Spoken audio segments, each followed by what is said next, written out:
A reader told AK that he was adding to his investments in DBS, OCBC and UOB before the recent crash in their stock prices. This was when all the banks were trading at above their 200 days moving averages. He added more DBS at $34 a share and OCBC at $12.50 a share. He planned on adding even more DBS at $33 a share and OCBC at $12.30 a share. Their stock prices have plunged and are trading below their 200 days moving averages now. What should he do now? Well, the reader mentioned this to AK a few days ago when AK talked to himself about DBS, OCBC and UOB.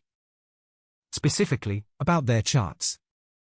Although fundamental analysis tells us that DBS, OCBC and UOB make for relatively safe investments, Mr. Market is mental and does not care about fundamentals at times. This is why I said I would wait for Mr. Market to go into a depression before I increase my investments in DBS, OCBC and UOB. Although the US regulators have taken steps in an attempt to calm the public, we are still seeing a sell-off in banking stocks. Obviously, Mr. Market is not convinced that all is well. Although Mr. Market is mental, conventional wisdom tells us that Mr. Market is always right, even when he is being irrational. The market can stay irrational longer than we can stay solvent. Remember that?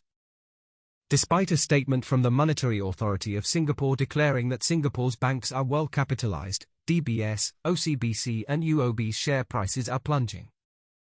We could be seeing the proverbial blood in the streets as the common stocks of all three local lenders are now trading below their 200 days moving averages.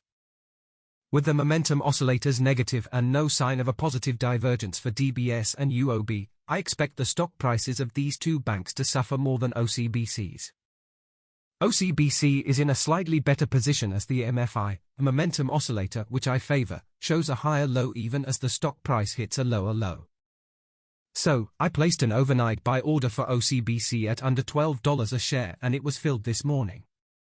From a valuation perspective, OCBC is also a better buy than UOB or DBS as it trades at a very small premium of about 5% to its NAV.